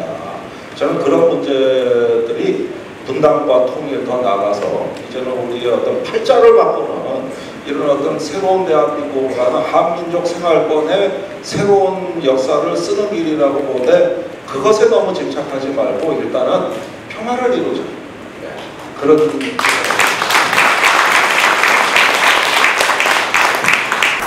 판에서 이제 분단의 기원에 대해서는요, 뭐 일반적인 우선 식민지 유산, 우리가 일제 식민지가 아니었으면 분단이 안 됐을 것이다라는 하나. 두 번째로는 강대국 간이 디바이드 루, 그냥 강대국 한반도 분할 획책, 그것이 또 이제 더 나가서는 냉전 구조가 들어오면서 분단국이 더 구조적으로 어려워졌다는 것. 그냥 국제 정치적 변수죠. 세 번째로는 남북 관계, 남과 북의 결국에 당시 점령군들이 각기 다른 이제 정치 체제를 만들었다는 것. 그리고 특히 남쪽에서 우리 내부적인 분열, 갈등, 이런 것들이 이제 종합적으로 나온 것 같아요. 그러니까 그걸 보려고 보면 역사적인 유산부터 시작해서 국제 질서의 역동성, 남북 간 관계의 역동성, 국내 정치 구조적 어떤 분열 구조, 이런 것들이 복합적으로 작용하면서 분단이 왔고 그것이 고착되지 않았다고 봅니다. 특히 전쟁이, 한국 전쟁 오면서 50년, 53년 우리 6.25 오면서 결국 이 분단은 이제 고착화 됐던 거죠. 그러니까 이걸 다차원적인 입장에서 봐야지 어떤 모노코자, 한 변수 때문에 이루어진 건 아니라고 봅니다. 그리고 여기 우리 장진호 선생님께서 평화적으로 통일이 되는데 몇 년이 더 필요한지요? 이런 질문 하셨는데요. 요거는 제가 기억이 나요. 그 김대중 대통령께서 6.15 정상회담 때 이제 김정일 위원장하고 이제 논쟁을 하거든요. 그때 이제 김정일 위원장이 이제 쉽게 해서 우리식으로 그 통일하자. 단반에 그러니까 그 쉽게 해서 뭐 주한미군 철수하고 제가 기억하기로는 게 주한미군 철수해서 우리가 연방제 통일해서 결국에 8천만 결핵에 큰 선물 줍시다 이렇게 얘기를 해서 했는데 이제 김대중 대통령이 그에 대해서 이제 조목조목 이제 설명을 하죠. 그래서 예멘 같은 사례하면서 통일이라는 게 그렇게 쉬운 게 아니고 과정을 가야 된다. 화해협력과 그 다음에 특히 남북 연합 과정을 거쳐서 통일을 가야 된다는 거거든요. 그럼 우리가 통일의 개념 같은 것이 많이 혼동되는 부분이 있어요. 통일 보면은 일민족, 일국가, 일체제, 하나의 정부, 그냥 하나의 민족, 하나의 국가, 하나의 체제, 하나의 정부. 이게 우리가 원하는 통일민족 국가예요. 통일된 민족 국가인데 이거는 우리가 북을 흡수 통일하거나 아니면 북이 통일전선 전략에서 남을 적화 통일하지 않으면 달성하기가 상당히 힘들어요. 그 다음 그것이 아닌 방법은 북에서 김일성 주석이 제시했던 연방제 통일 방안이거든요. 이거는 하나의 민족이 하나의 국가, 두 개의 체제, 두 개의 지방 정도예요. 낮은 단계 연방도 같아요. 근데 우리 남측 입장에서 보면은 어떻게 하나의 민족이 하나의 국가를 갖는 건 좋은데 하나의 국가 하나에서 한쪽은 공산주의하고 한쪽은 자본주의하고 한쪽은 수경제하고 다른 한쪽에서는 민주주의, 자유민주주의 할 수가 없잖아요. 그래서 1989년 노태우 대통령이 있을 때 한민족 공동체 통일 방안을 들고 나온 게 1단계에서는 교류협력, 화해협력을 하고 2단계에서는 남북연합. 이 남북연합은 김대중 대통령이 얘기하셨던 1972년에 얘기했던 소위 그 공화국 연합이라는 거하고 같은 거예요. 1단계, 3단계 통일 방안의 1단계에 해당되죠. 남북 그냥 국가연합이죠. 이렇게 하고 3단계 가서는 남과 북이 동질성을 회복하면은 결국에 소위 통일협의회 같은 걸 구축해서 하나의 헌법을 만들고 남과 북에서 이제 국민투표를 통해서 하자는 거거든요. 그러면 우리 남에서 얘기하는 것은 중간 단계로서의 통일. 그건 뭐냐? 남북연합이에요. 남북연합은 하나의 민족이 두 개의 국가, 두 개의 정부, 두 개의 체제예요.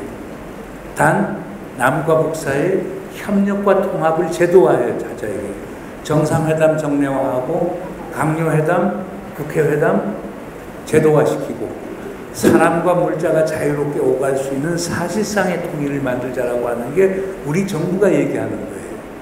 그래서 이런 논의를 쭉 하다가 결국에 어떻게 합의를 받느냐. 그 6.15 공동선언 제2조에 나와 있는 부분이에요.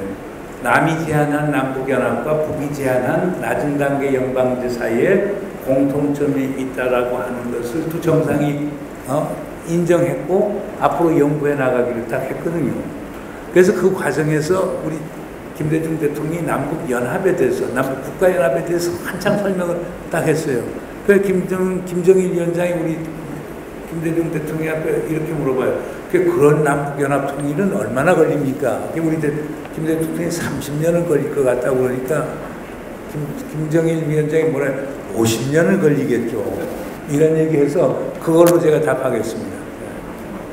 과연 그럼 우리들 이역만리 해외에 살고 있는, 특히 정치도시 뉴욕에 살고 있는 우리들이 동포들이 할 수 있는 일은 뭔지, 북미관계의 교착을 풀기 위해 한반도의 평화를 위해 해외 동포, 특히 미주 동포들은 어떤 일을 할 수가 있을까요? 동포들의 역할이 상당히 중요하죠. 특히 미국에 사시는 동포들의 역할은 아주 중요합니다. 상하 양원인들에게 편지 많이 쓰세요.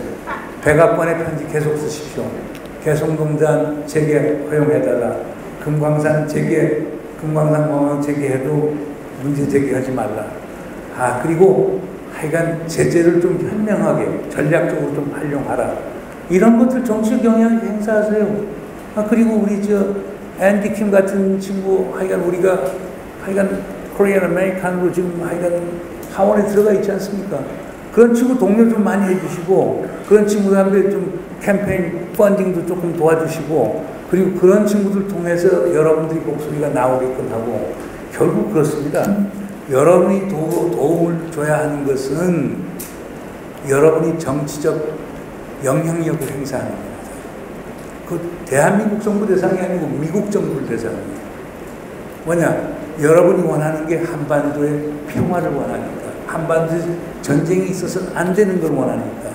그리고 북한의 비핵화가 평화적으로 대화 협상을 통해서 이루어지길 원하는 게 여러분들이 희망사항이고 여러분들이 추구하는 가치이기 때문에 그 시각에서 행정부, 입법부에 강력한 영향력을 행사하고 여론을 조성하고 그 다음에 앤디 킴 같은 이렇게 유망한 정치인이 있을 때 그들을 지원해주고 이런 것들이 여러분들이 해야 할 역할이 아닌가 생각이 듭니다.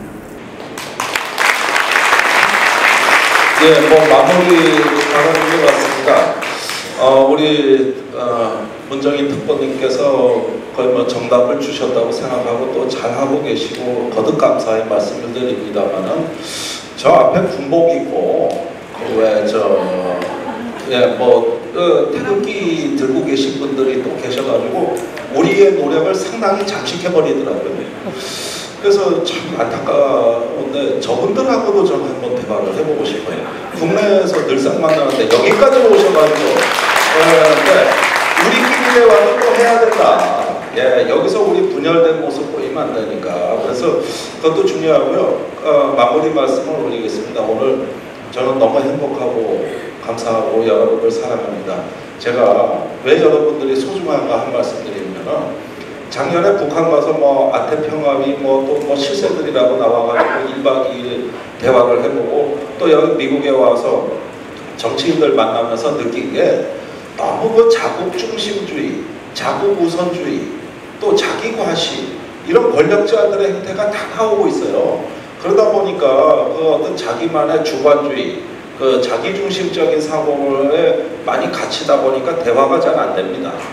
이런 어떤 그 자국 우선주의의 어떤 그 주관주의에 빠진 정치인들을 누가 그러면 견제하고 또 제대로 된 대화로 맺을 것인가? 그거는 저는 시민사회라고 봅니다. 그 세계 이성, 보편적 상식 이런 걸로 움직일 수 있는 건 시민의 압력 외에는 다른 길이 없고 이분들은 자기 정략적인 어떤 걸로 이 외교안보를 또 흔들어대고 계신단 말이죠. 그래서 모처럼 좋은 판이 열렸습니다. 이제 시간도 많지 않은 것 같습니다. 그런데 지금까지는 정치인은 있었는데 시민이 없었다. 시민의 얼굴이 빠진 평화는 굉장히 불완전한 평화다. 여러분들이 세계 이성이고 보편상식이다. 그런 면에서 저는 여러분들의 마지막 희망이라고 생각하고요. 문정인 선생님하고 이제 또 다음 주에도 험난한 일정이 예정돼 있습니다만 저희는 순례자라고 생각합니다. 네, 같이 평화의 길을 같이 가는 순례자입니다.